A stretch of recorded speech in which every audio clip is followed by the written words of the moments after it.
My job when I interviewed Kim Kardashian, Robbie Williams or whatever was to be so prepped that no one knows that you're prepped. The very first thing you do, you need to spark curiosity. The mistake a lot of people make is they go send out a bunch of emails or they're still writing press releases. Don't write press releases. It's 2026. And then they're like, oh, no one wrote back to me. No one cares. Do 60 minutes a week. That's all I tell you to do. 20 minutes researching, 20 minutes writing, 20 minutes pitching. So if you want your podcast to be in news.com. Heidi Anderson. Hi. Welcome for the second time to How Do I Podcast. But I love this because this is what the whole podcast is all about. And coming from breakfast radio, you've just had to press record. I have had to press record. Guys, Nick is not in the studio today. And as you all know, Nick is following me around everywhere, making sure that everyone looks good. We have the lighting. I'm on my own today because he's with the kids because it's a Sunday. Yeah. And I didn't press record. And my intuition nearly asked you because coming from breakfast radio, we've pressed record, we've missed record, things have gone missing. And this is, I think, what this whole podcast is all about. A lot of people will beat themselves up. They might throw it out the window. I mean, not you, you're a professional. Yeah. You've done it for a while. But like, you've got to realize that shit's going to happen with technology. Always. Like, don't have any shame in that. Shit happens. It does all the time. And thank God we were only 2 minutes in before I realized. Because can you imagine? We've done it so many times. And I think the biggest lesson for that, before we even get into anything, here's your one key takeaway from today, guys. Yes. Always have redundancies. Because I have done this in the past. Thank God not since we've had the studio. But we always record on our camera as well. Yeah. So that if the worst case happens, we can clean that audio up and we've still got something. And then like we have like backups. We have the SD cards in all of our cameras, but then we back up to a hard drive too because after producing over 1,000 podcasts, this shit happens week on week on week. Yeah. Like you are not, if this happens, it's not your fault. It's just part of the journey. You're not alone. You learn a lot. You do learn a lot. Maybe we need a checklist over there. We do. We need it on there. I need to like tattoo it on my arm or something. Press record. The one job I had today. Anyway. Don't worry. My very first, I don't know, we're going to talk about pitching like a publicist. My very first masterclass that I ever ran outside of radio, I didn't press record. And so I stayed another 90 minutes after everyone left because the people that didn't, because, you know, I was like, they've paid money to be here today.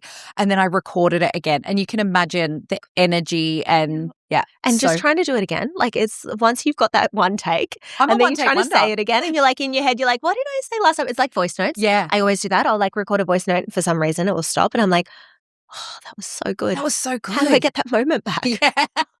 Heidi Anderson. Hi. Thank you for being here. It's a pleasure. For those who haven't come across you before, you have been on Big Brother, you've been in radio for a really long time and have had a number of very successful podcasts, which is really exciting. You are now teaching people to be their own Kris Jenner, to pitch for themselves, to get free media and publicity, which we are going to talk about today and treat it like a little masterclass. Before we do, talk to me about some of your clients and the results they have got from pitching and putting themselves out there. I have so many amazing clients, so this is really hard for me. But I've worked with over 2,000 people and the results that we get, and I'm talking like free publicity. So you don't have to pay for it. Yeah, you might be paying a publicist or you might be paying to be in a program. But one of my clients, Simone, so we work together in breakfast radio. She's an international global speaker, traveled all around the world. Like she's a big deal. Simone Heng? Yeah, Simone Heng. Yeah. And so a huge deal. She wrote a book called Let's Talk About Loneliness. When she went to PR a couple of years ago, they said that she didn't look lonely enough. No. Yeah, that's pretty much what she, like some of the feedback that she got. And so Simone went out and she did amazing stuff, you know, for the PR and everything that she got in her book. Huge success. But she didn't get PR in Australia. And so 2 years on, we sat down and we're like, what can we do?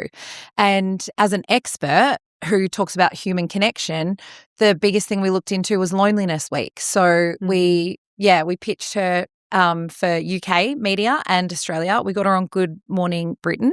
Wow. And they shared it all over their Instagram. She had a 7-minute segment. It was insane. So 2 years later, and then she landed on TV here in Australia several times, radio shows, and we also pitched her to Stephen Bartlett's podcast. Oh. Then she ran into him in Singapore and she was on the panel that, you know, she was the MC of. Yes. And he was like, I know you from somewhere. Stop.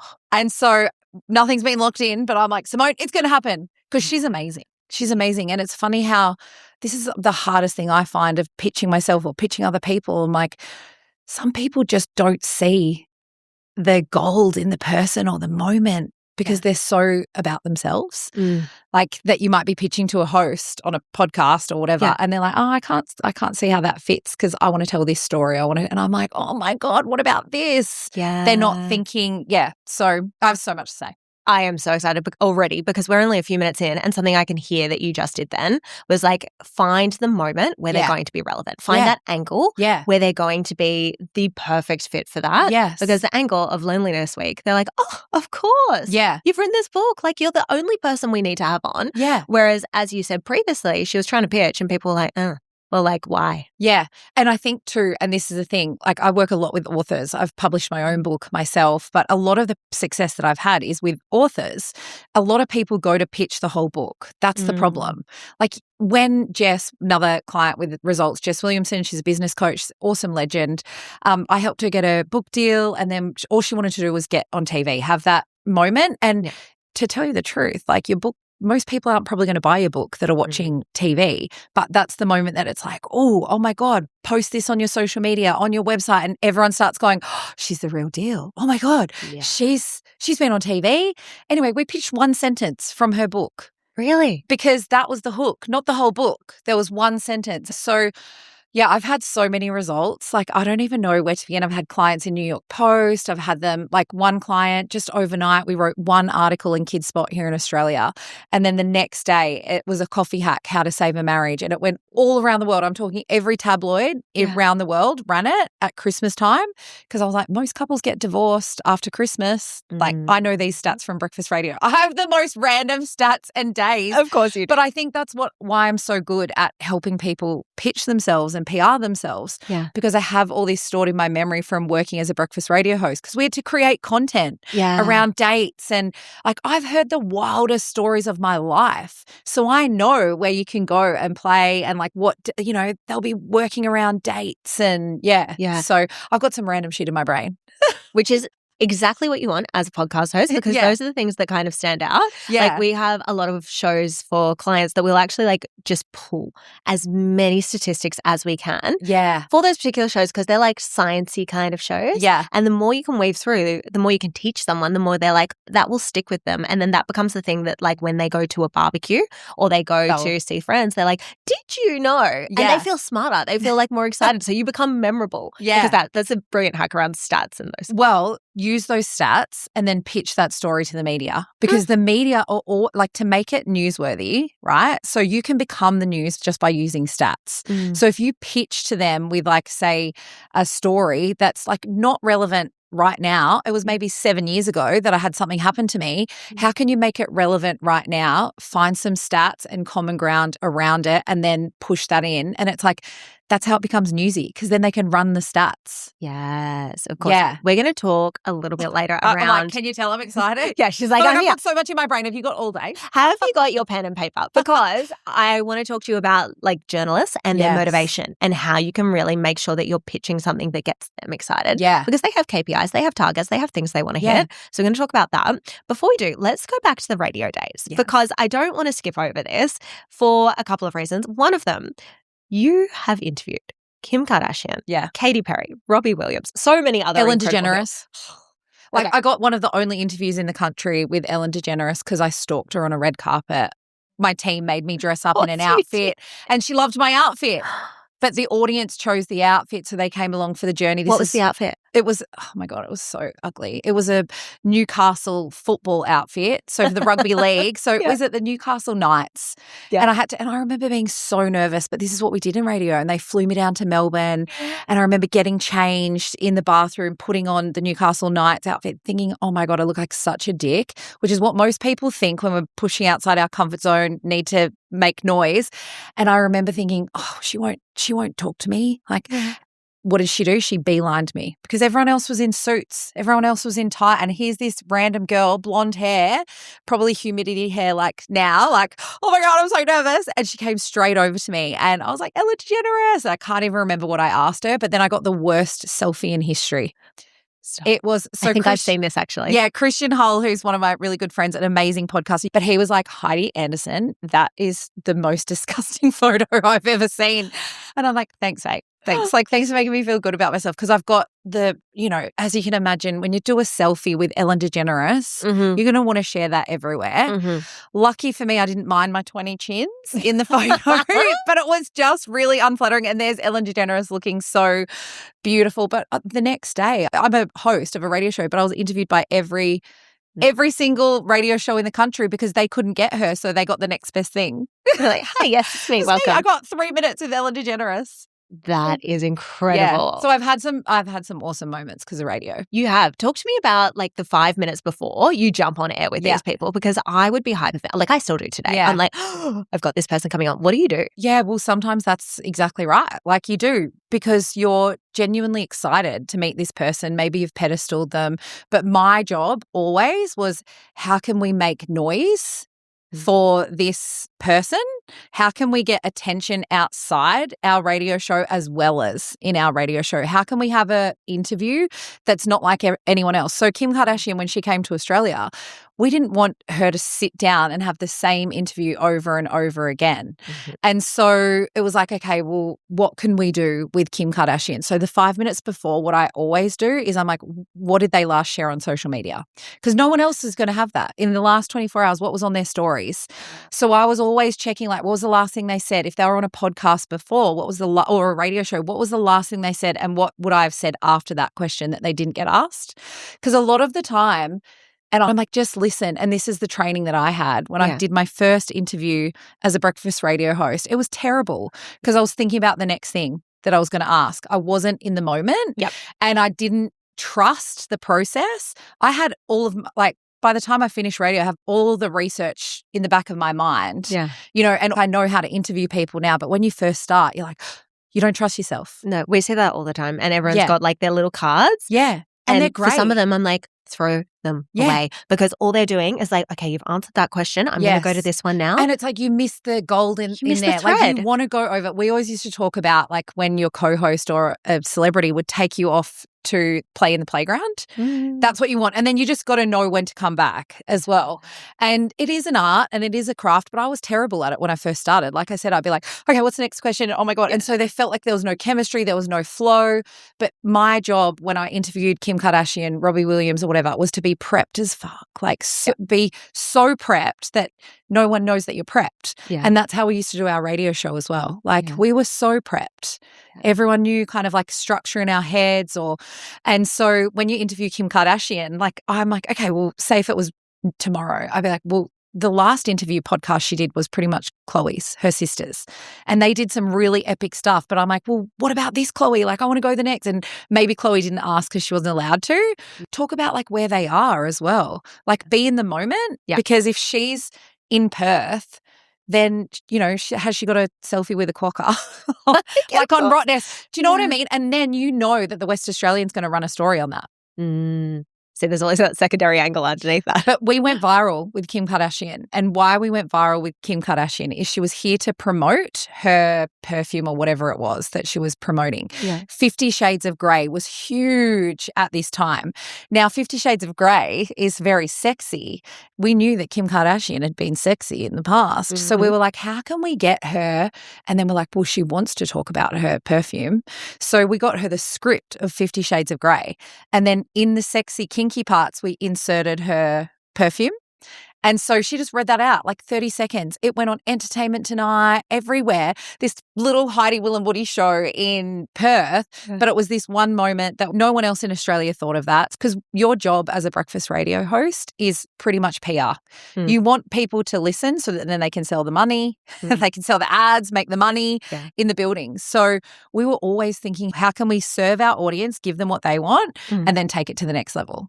I'm going to put the clips in the show notes as well because you have to go and watch them. And I think relating it back to, say, like we go a general podcast, like a business podcast now, right? We have a couple of different strategies that we personally bring in for our clients, but I know there's a lot of ways that you can kind of create noise and attention and gear things to make clips. Like right now, if we talk about anything with AI, everyone wants to watch it. They want to watch it. Yeah. But in saying that, I think like if you have a podcast, it's very important to be mindful of like, does this actually serve my audience? Yeah. Am I talking about AI because I want to go viral? Or am I talking about AI because my audience will actually get benefit out of it? I've got an AI bot You do. Hi, we've just made a clip to pitch. Yeah.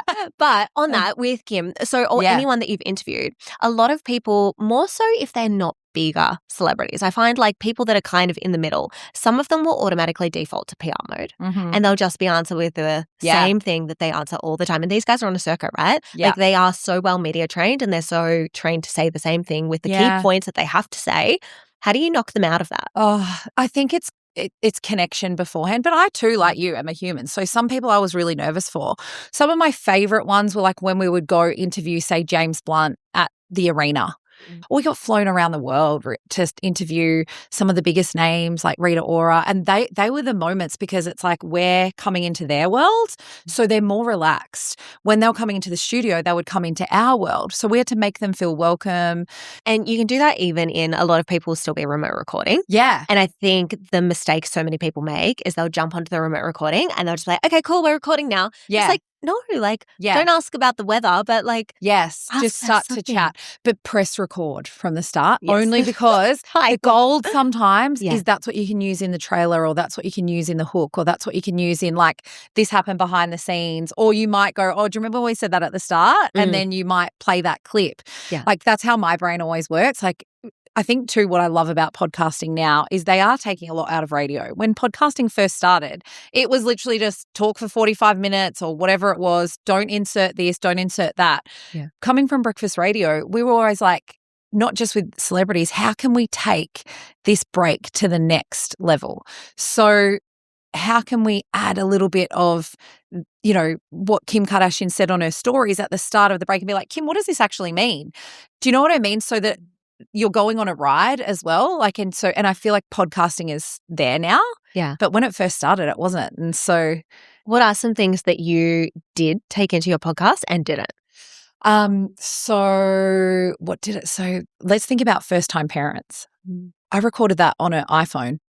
So coming from breakfast radio, all of the technology, all of the amazing sound quality, I never think about that because I'm a content girl. It's the same with I go to an event. I don't care about what chair I sit on. I'm here for the content. So that's always been something that was big for me and being real. So when hubby and I would sit down to record our podcast, I'd have a baby on the boob and we would not always know what each other was going to say. The success of our podcast is that we would surprise each other. Also saved our marriage 100% because we had conversations that we would not have had where we would not have fought or gone into our trauma or gone into like, you know, opposing parenting views or whatever, but we had to really listen to each other. And so listening, surprise, always like hooking. So I would always play a part. I mean, this actually didn't do this in first time parents because we were literally just unedited, unfiltered, upload. But when I did Champagne Confidence afterwards, it was like, okay, well, what was that moment? Trailers. Like we would do a trailer or a hook. I heard Ryan John talking on the podcast earlier. It's like the hook, we were taught how to hook in breakfast radio. Like at the start of a story, I always say, don't bury the lead.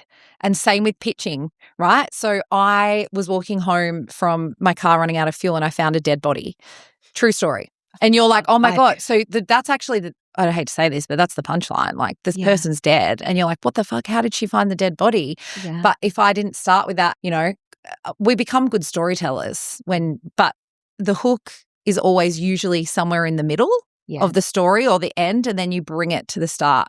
So for someone who's starting out, how do you train yourself to do that? Oh gosh, it's so hard. Like honestly, we're not born this way. And this is the problem with business owners now. We all can't stop fucking thinking about content. Yeah. And it's driving us all crazy. However, you have to train yourself to think about content to begin with. Do you remember there was a time when no one thought about content and we were stuck for ideas, but now we're like, oh, too many. Yeah. Like I still remember leaving the Australian Film, Television, Radio School with Kyron, who is a phenomenal genius. Like he is such a legend. And I remember he goes to me as we're walking across the road on our way home from one of our first weeks of radio school. And he said to me, so what would you talk about tomorrow on our show with what you just saw now in the middle of the road? And then that's what your brain starts to tune into, like what's happening, what do you see? Like because there is shit happening all around the place. And that moment I was like, I remember thinking, I don't know, like, oh my God, like, how am I going to make crossing a road interesting? And then when you stop and then you look around and then it's like, well, okay, well, how can this be a story? And how can I bring you into the story? Like, I love what the fuck moments. Like do you know what I mean? Like, I love a really outrageous story because I love publicity stunts. I love, but it might be something so minuscule, but it happened to everyone. So it's like, how can you put mayo on it? My husband would always say. And I'm like, well, that just comes in with how you deliver the story. Yeah. So you kind of just start to train your brain. I always had notes in my phone. I still do. I still write like I'm writing a radio show. Like I still save content. Like, so I think everyone now, I don't know if that answers your question. I just got on my, she's like, this is my story. I buried the lead. No, but I think that practice and that repetition is so important because it's the only way you spot it. Something that we do actually that I think is a really good exercise as well is to train yourself to start to think in like what could create curiosity is watch your podcast or listen to your favorite podcast and then go and see what clips they put on social media and what actually performed well. Or like listen to the podcast and then go back to the trailer and see what moments were in there. And then you can start to see, like we did this for years with Diary of a CEO. We're starting to do it with a whole heap of podcasts now and actually talking to the incredible mind who creates the trailers. And his name is Anthony. Like the stuff that he does, he's worked with Disney. Wow. We will get him on the podcast one day. Yes, that's what I was going to say. Is he a guest? Like, I can't wait to listen. The way that they break that down, when you start hearing that, then you can't unhear it. Yeah. So like the next episode, you listen to a moment, you're like, I bet you they're going to put that in the trailer. Yeah. It's like they do. So that can even also be another good thing is like skipping the trailer altogether, listen to the episode and then think about what you would put in there and then go back. And like that's kind of a training exercise we do with our new producers. But I think with what you're saying there is just looking at so many moments in your everyday life. And beyond that, like I feel like radio, it was really the original personal brand and parasocial relationship. Like people form such a deep connection with radio hosts. Yes. Like especially back in the day where that was your source of content and entertainment. Like there wasn't anything else you listened to in the car.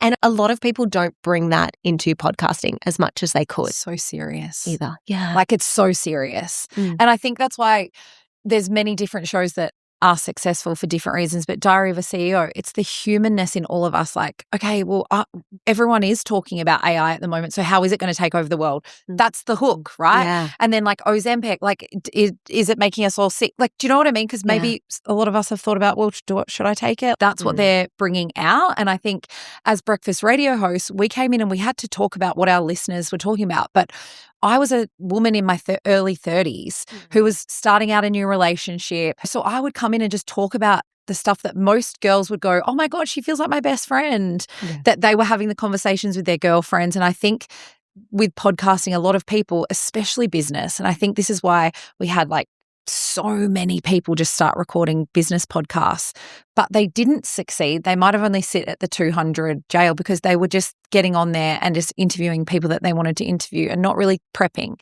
not really finding out about them, but not thinking about like the humanness, the basic needs and like human things that we want and the relatability as well. Like I know that it's so on trend to be relatable these days, but like radio hosts, they were the real old school, relatable, people. And so I think there's little moments of humanness that are missing. Yeah, we have a podcast that's in the leadership space that we've just launched at the moment. And we've built like a little focus group for it. Yeah. And when we're talking to them about what they wanted to hear, regardless of who the guest was, the things they wanted to know was like, so how many times do you meet with your team a week?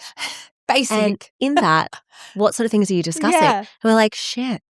Okay, one, they haven't spoken about that stuff before, but two, this is like what people are genuinely curious about. Like, yes, it's all the big questions and the hooks and the moments and the trending things, but also sometimes it's the most simplest things that people crave. Oh my God. Okay, so this is where even PR, you've got to think like this for media, getting media attention. So the very first thing you do, you need to spark curiosity if you're sending an email to the journalist. So that's what I always say. It's the same as writing an email for your marketing, right? You want to spark curiosity so that everyone opens the email. And it's the same thing with a journalist or sending them a DM. Like if you're sending a voice note, I'll always write what the voice note is. Like, yes, thank you. Or not a pitch or like not a dick pic. And then they get my sense of humor as well. I keep it fun. I've researched them. I know their sense of humor. And so you want to spark curiosity. Like that's the whole whole thing about it. Yeah, let's go into PR now, because we are here and it is such a huge part of your world and the results that you've got your clients. And I think with podcasting, it's such a missed opportunity, like to get additional ears and attention and find more listeners. So easy podcast, and it's completely free. It's completely free. If you do it the right way. If you do it the right way. Let's talk about what they are. Let's start with like finding that angle for them. How do you find this is the hardest part for most people. Yeah. Should we start there or should we go to something? Well, no, what I'll say is if you've got a podcast, you've got an Instagram, you've got an email list. What's the famous saying? Was it Tony Robbins that started Success Leaves Clues? So your podcast, this podcast here, what was the number one downloaded episode? Oh, that's a great question. Kayla Itzinas, of course. Kayla Itzinas. Oh, interesting. So I would pull out the transcript of that, and then I would get my team to find like one or two highlights that everyone talked about, maybe in the comments or whatever, exactly how you would find the trailer.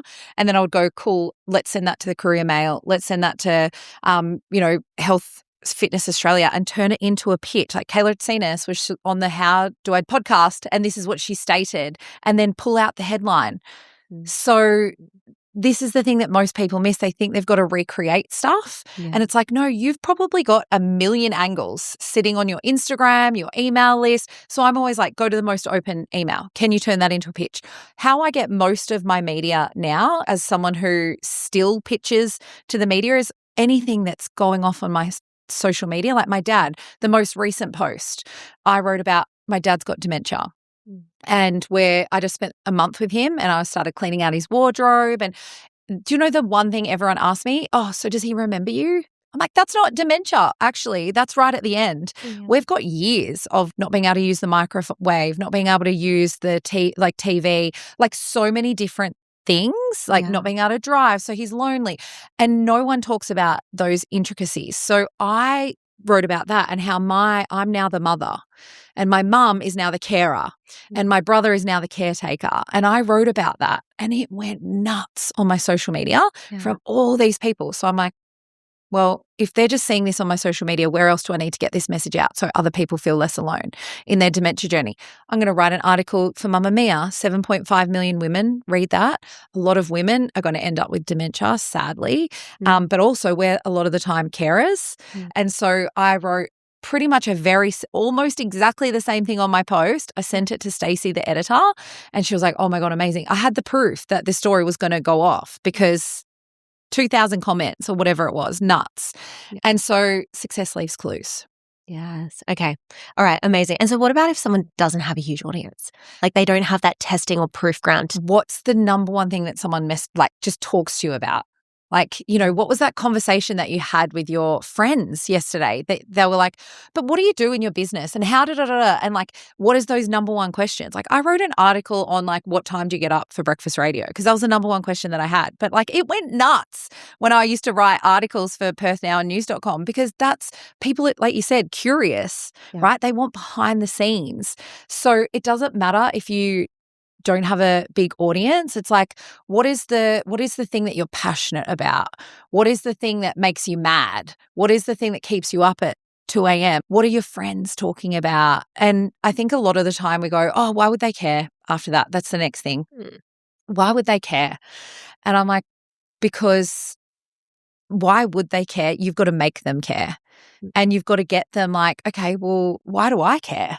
And why should they care? And then find the journalist as well. Like I think the mistake a lot of people make is they go send out a bunch of emails or they're still writing press releases.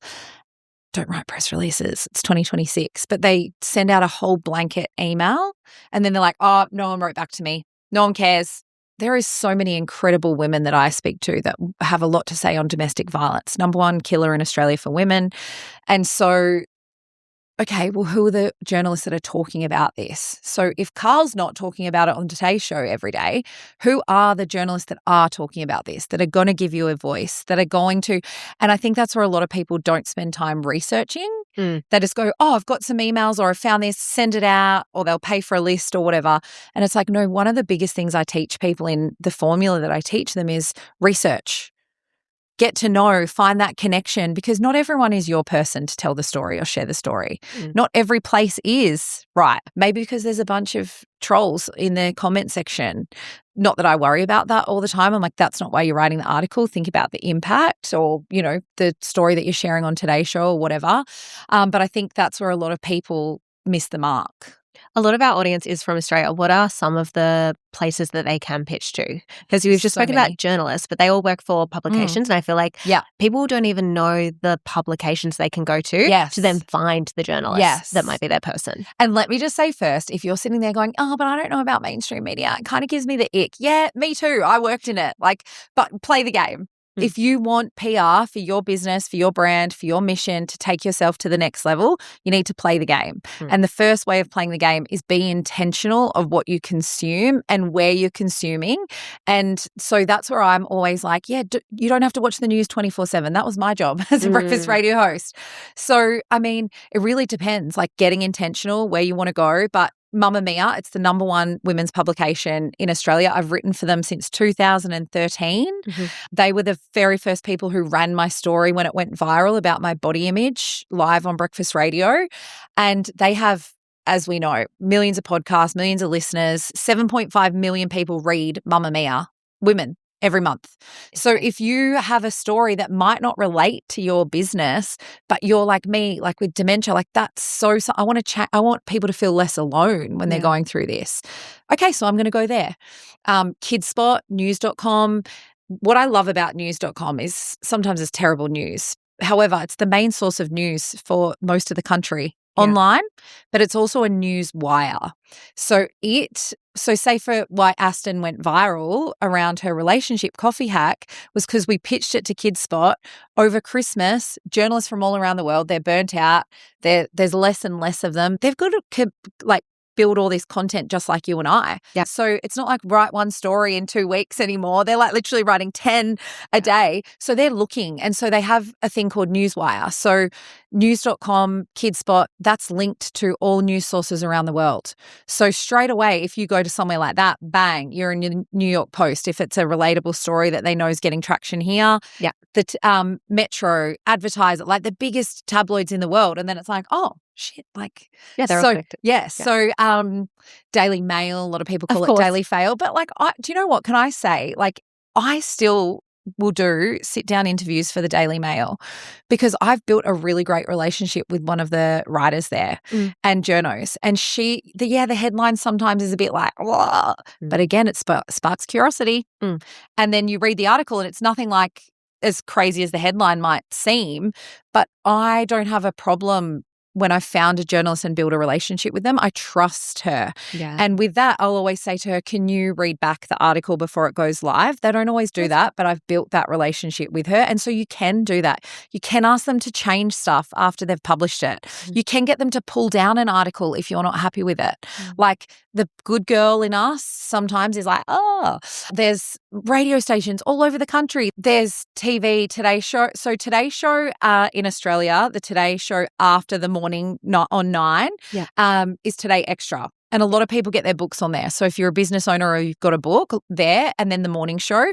So for breakfast TV, when you've got Sunrise and then Today, they're going to be really trending topical news stuff. So you're probably not going to get your stuff on that as likely as you would on the morning shows afterwards. They're longer timed interviews, that kind of thing. Talkback radio, they're always looking for content. Like there's so much mainstream. Yeah. And then there's podcasting. Yes. If you were to come to me, I would say you really wanted TV. How can we get you some written articles first? You get your kind of like the step one of PRing yourself. How can we get you in news.com? How can we get you in Mamamia? How can we get you in a business publication? Then, okay, cool. The next level, like what could that be? Another one up from that, another publication or a radio show, TV afternoon segment on 9 News in Perth. Like, so you're starting to get confidence. You know how TV kind of works. Then we're like, bang, let's go to the Today Show. Sometimes we'll just go straight there because you're like, but that's how I kind of will build it with a client. Yeah. And with the approach that you have, something that you've said that I think is really important for people to remember is that they are always looking for articles. Like you as a podcaster are always looking for guests. Yeah. So if the right person just lands in your inbox with a perfect pitch, you're like, Yes, hello. I would love to have you on. Yeah. So I think a lot of people are really scared to reach out to journalists because, I don't want to hassle them or do anything like that. It's like, no, you're actually helping them. You're actually doing them, like you're doing a disservice because they get hundreds of pictures, as you can imagine. I, working in breakfast radio, used to delete most of the stuff that came in. I didn't even read it. If it was a press release, delete. If it didn't stand out, delete. I would always, if someone sent something in the post to our radio show, I would call them. Sure. Whether they got on the show or not, I would call them and say thank you. If they grabbed my attention through Instagram or whatever, like I promise you, if you're circling someone on Instagram, they're going to start to, when you comment on everything, they're going to, who is that person? We're curious. Well, they just recognize your name. Like, yeah, she comments all the time. I love it. Who is she? Oh, well, actually, she's a big deal. That's Heidi Anderson. I'm going to stalk her, or she's got a tick, or like, do you know what I mean? You start to become curious. So how can you start showing up? Let me tell you about Tam. She was one of my very first one-on-one clients. We pitched her and she got a great article written on Mamamia, 16,500 views the first night. Maggie then shared it. We pitched it to the project. They didn't roll with it. But she then was like, I'm going to send it to the Today Show as well. And I was like, great. And then didn't get a response. And she was like, and you start to get in your head. Oh, well, was it good enough? Like, why didn't they? And you start to think, this is personal. They either haven't seen it, but what happened to Tam, and this is what a lot of people don't know, they put her email in another email box. So 2 years later, Tam sends another email and they're like, that's that girl that could talk into the thing she sent 2 years ago. Called her, can we get you on the show tomorrow? So like Tam knows now, stay top of mind. So even if they didn't respond the first time, send another 2 follow-ups. Yeah, it's never a no. Never a no. Until it's a no. And then it's a no, not right now. Yeah. And then it's like, cool, thanks. I'm going to keep in touch. And they're like, yeah, of course, because we need stories. Like when you've got to think, where's the first place they'll look if they're looking for an expert? They're not going to go, like, there's a lot of experts out there.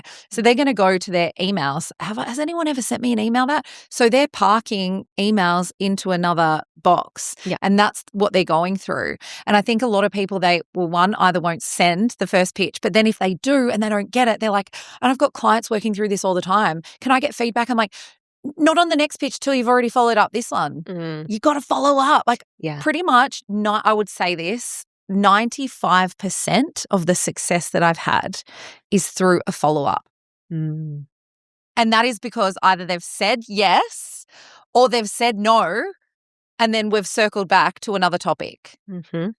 And so I think that, you're not annoying. You're actually doing them a service. They're overwhelmed. They're underpaid journalists. They're literally like you, like, oh my God, I've got to do 10 stories in one day. Like they feel the exact same way. So make their job easier.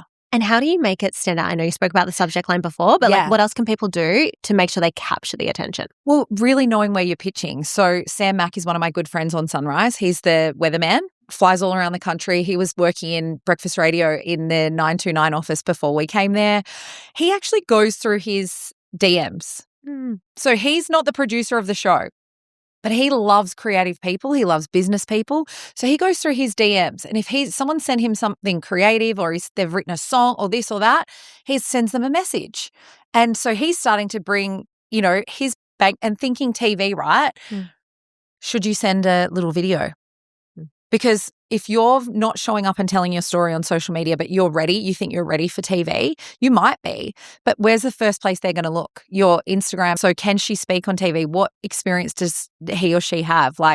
So they're going to go straight there to check. So if it's TV, send a little video so they don't have to go look. So one of my clients, Erica Kramer, who was on here, she has a publicist who worked with me as well. Like Nikki was one of my contractors who's a bloody legend. But I helped Erica with some of her book stuff and we're talking about how we could make her pitch stand out more. And I'm like, well, turn the whole email pink. Like, do you know what I mean? No one else is turning their whole email pink. One of my clients, Bobby Lockyer, an Indigenous artist for the Australian Open. So when we were PRing her for the Australian Open, then putting her art in, I'm like, send the art. Like one of my clients, she's had beautiful flower arrangements for weddings and there was so much going on in the wedding industry. I'm like, send the bouquet to the journalist.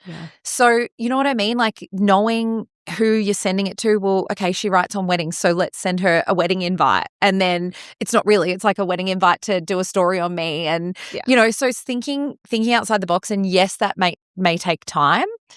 However, I promise you, they'll want to keep coming back because they're like, oh, she's creative. Like she puts herself out there. Like a lot of the time they're looking for some kind of vulnerability.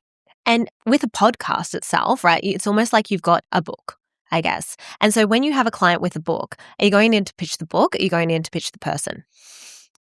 Bit of both.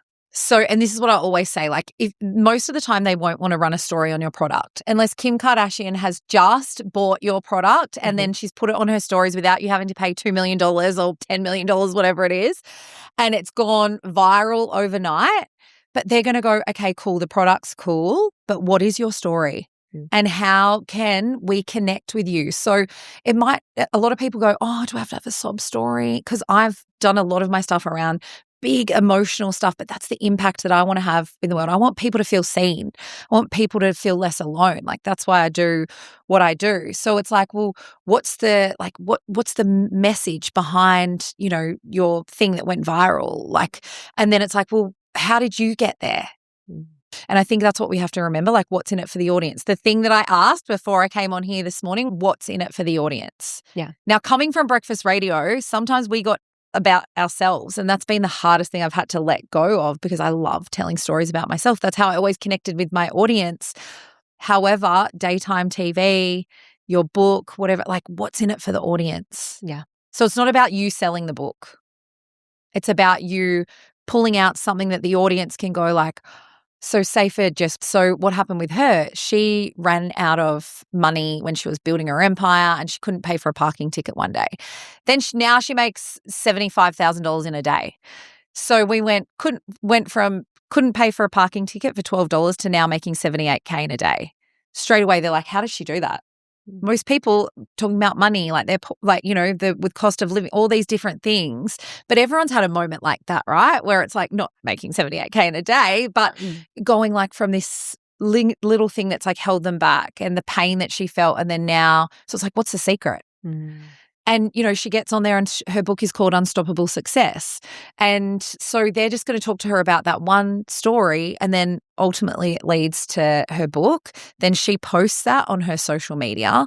She posts that she now sells programs about personal brand. And one of them is like, getting into the media. Like she's not teaching you that, but it's like she's really leveraged that. And that's what I think a lot of people don't do. Yes, absolutely. Yeah. Leverage it. And the other thing we see all the time is they're not ready for the attention. They're not prepared to capitalize on it. Like whether that is a really big guest coming on your podcast or you get a TV spot or radio or something, people aren't ready to hold the audience. Maybe you get 10,000 followers. Yeah. Amazing. Cool. How do you turn them into 10,000 people that work with you? Yeah. How can you send 10,000 people a message? Like, because my thing would be anytime I go on TV, anytime I have something, a lot of influx, like just being here, I've had a lot of new followers being at an event, sharing that on socials, people tagging you, do two speaking keynotes, all PR, right? All publicity, because you are, you're constantly putting yourself out there for free, like paid to be me.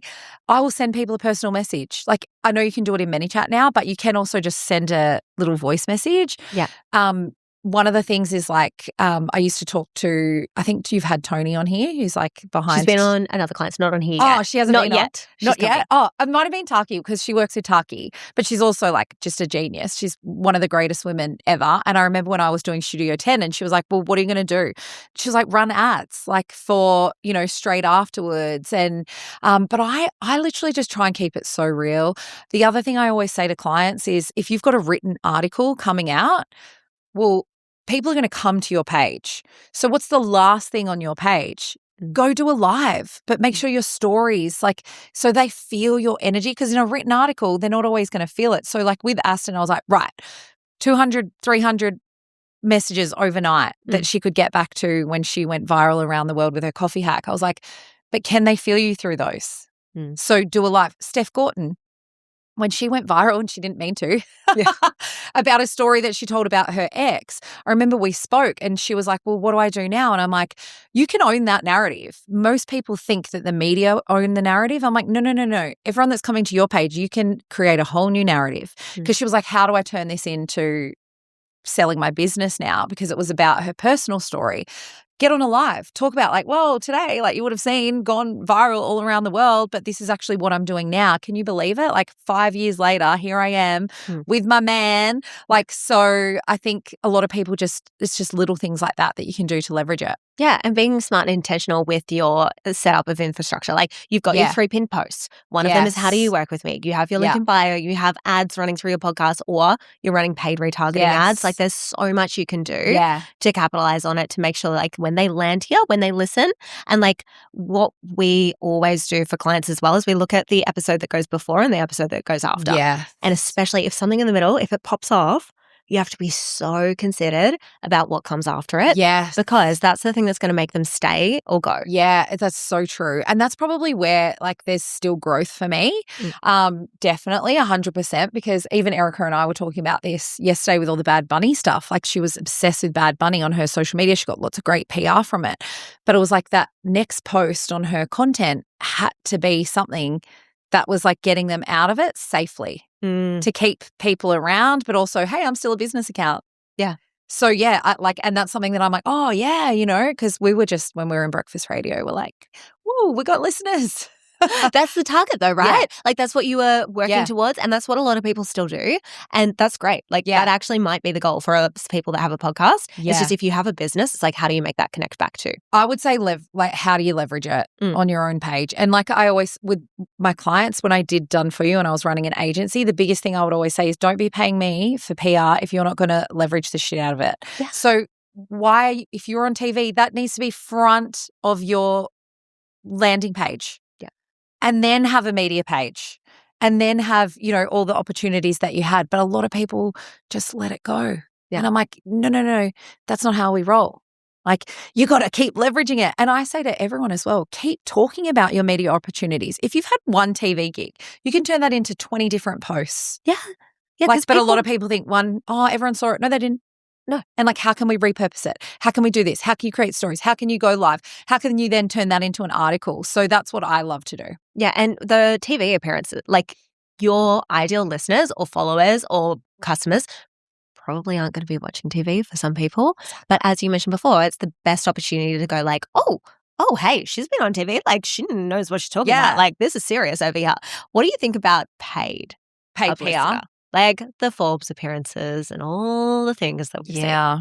Well, this is the thing, right? Like when I really think about the coaches that I work with or that want PR and media, they're like, oh, we've worked 5 years and we're still ready. Like, why can't I be recognized? And I'm like, so that business coach that you've paid, what have they done? And they're like, oh, they've got PR. I'm like, So they've either paid to play the game and get their own through an agency, which is earned media where you pitch it, or they've paid to play in that they've paid for to be in Forbes, and it might be $2.5K. And then you get a story written about you, and then you get to share it all over social media, and then all of a sudden you become the it coach. And that is so fine. Like I actually tested paid. So a lot of people, I get messages all the time. Is this real, Heidi? Is this real? So you'll notice, like, remember Yahoo Top 10 was huge 3 or 4 years ago. And you would have seen all these coaches and it was a real big thing. That's a paid spot.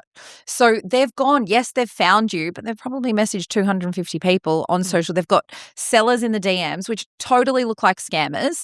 And so this is why a lot of people are like, and then you pay, so it might be $500, and then they write an article. It's not even, you pretty much write it yourself, actually. They don't even write it. There's no journalist to it.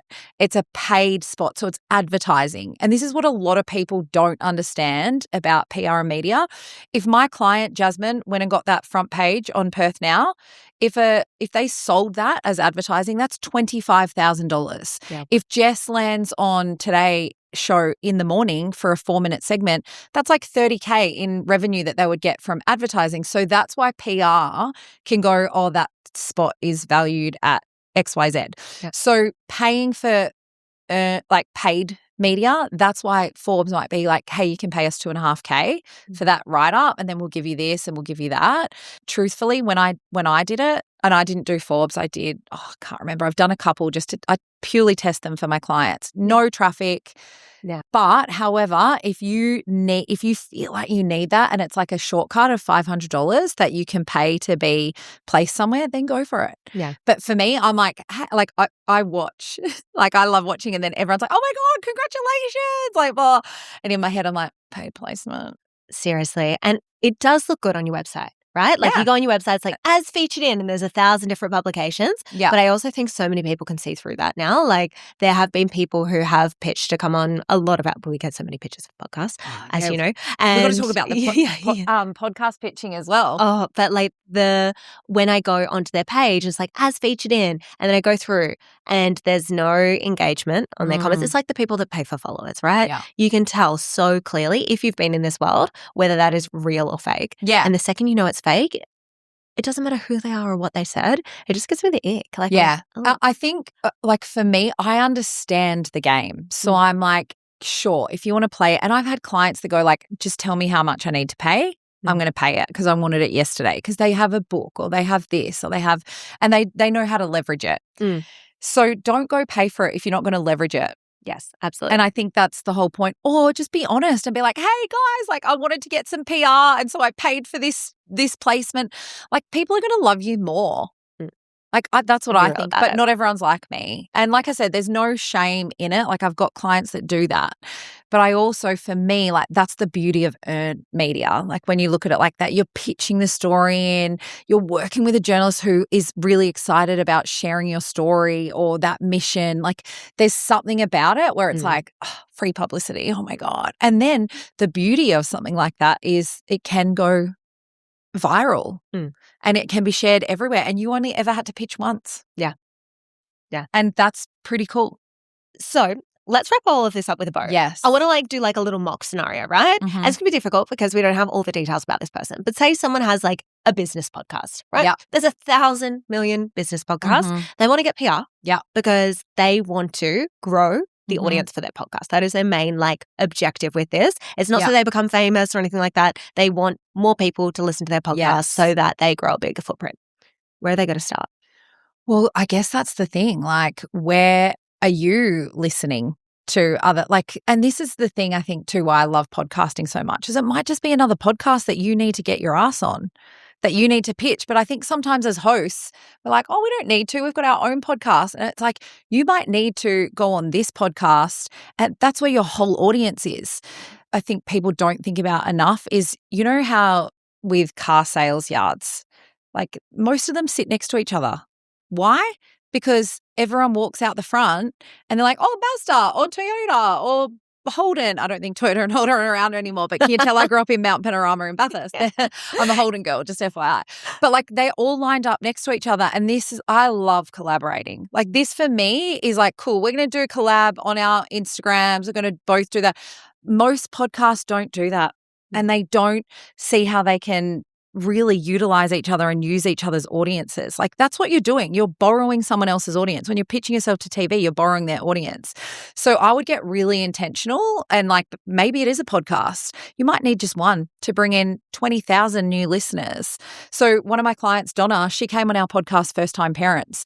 She borrowed our audience, 200% increase. Her Instagram blew up overnight. One podcast, that's all she ever had to do. Yeah. Like most people go, oh, I've got to go on 20 podcasts or da-da-da. And so it's just like one, just start there. And then say if it was TV, then Koshi's Business Builders, right? For example, like he's going to have a whole heap of traffic because everyone is like Koshi from the morning show. Like, so maybe he's your one person that you target. And that's how I would be thinking about it. If you're going to write an article, how can you use the content from your podcast to write that article in a business-placed magazine or story or whatever? And I would start it inside small business. Like it is only small. It's got 40,000 readers a month, but their magazine is like, that can give you like front page status. And so that's how you can start to grow your audience. But I would think about like, where can I borrow someone's audience? And a lot of people with ego, competition, they won't borrow someone else's audience. People just don't even think about it. Like we were talking to Amelia Chapello and she did that with Jamelia Jamil in the States when she was producing her podcast. It's like they went on Minnie Driver's podcast. Yeah. And when she was talking about it, she's like, they all do it over there. No one in Australia does this. I was like, tall copy. It's such a genius strategy because podcasting, people are choosing to be there. Yeah. They already listen to a podcast. It's not like you're on Instagram and you're with someone who doesn't even care about podcasting, isn't interested in long form content. Yeah. If you're on someone else's channel, they already love it. They love it. And then there's this whole thing of like, can you cross promote? What can you do? Like, is it that you cross promote both episodes? Like the first one you interview this person, they interview that person. Like, the collaboration here is not like what I would hope it to be. I know Perth people are pretty awesome. Like being based in Perth, there is something about the, and it's also too, you don't want to go on everyone's podcast and maybe they don't have enough of an audience. But if you know someone and you're like, they've got a big audience, like how can I borrow that? How do you even begin to get on the other people's shows? I have a lot of thoughts about this, but what's your suggestion? I love to write an email these days because a lot of journalists, truthfully, they're sitting on their emails. And like I said, I know they're banking it there, but it's relationship building. Like I think the very first time you and I spoke, like it started in the DMs. And, I always kind of think of how can you start to get them to notice you by building connection, like, but make it real. Like I binged this podcast, like I listened to it. So I know, do you know what I mean? Like this is an honor to be here and like talking to your audience. A lot of people won't do that. They won't spend the time intentionally going and researching and then getting them to notice you. Like I spoke about, like if you've got bouquets and you want to collaborate on a wedding podcast, like send them a bouquet. Like don't do it like how other people are pitching themselves. Like send a video. Like Erica Kramer, do you know how her and I became friends? I used to listen to her podcast. Yeah. And was obsessed because someone else was recording on their iPhone. I'd never heard of this woman. I'd left breakfast radio. I was feeling alone in my motherhood and I found this woman who was also talking about confidence, recording a podcast on her phone. And I sent her a message on the toilet because I was like, oh my God, I finally just escaped my husband. And Erica was like, well, she didn't get anyone else messaging her from the toilet, did she? And so that's how our friendship and connection started. It was real because it was like we're both in the motherhood trenches. And so I think it's like stay true to you and how can you, pitch yourself, promote yourself, connect with them. And then, like I said, thinking outside the box, like being memorable. And listening to the podcast. If there is one single thing you take out of that, you can tell so much. Yeah. We had someone pitch to us the other day for this particular podcast and they were in the finance sector.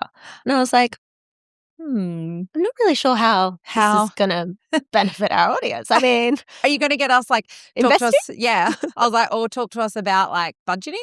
I mean, if you're creating content on that, absolutely. I want to hear from you. But it's just like they'd never listened to the podcast. Yeah. There was no angle. There was no way that they had made that easy for me to say yes. Yeah. Because it was just, hi, this is what I do. This is who I am. Yes. And I'd like to be on your show. Yeah. And I'm like, cool. What's in it for the audience? Yeah. Yeah. And I think like coming from breakfast radio, we always had to think about that. So it was like, I would always go with 3 angles, 3 different topics. Like this is what I'm thinking. This is what I'm feeling. But let me wrap it up with this for you. So if you're going to pitch yourself for your podcast for, to take it to the next level, do 60 minutes a week. That's all I tell you to do. 20 minutes researching, 20 minutes writing, 20 minutes pitching. And so you can get really intentional about your researching. So if you want your podcast to be in news.com, then go consume news.com for 5 minutes every day or once a week in that 5 minutes. Then go listen to a couple of the podcasts. Because if you're pitching to a podcast and they don't have guests on it, you're going to look like a dick. I've done it.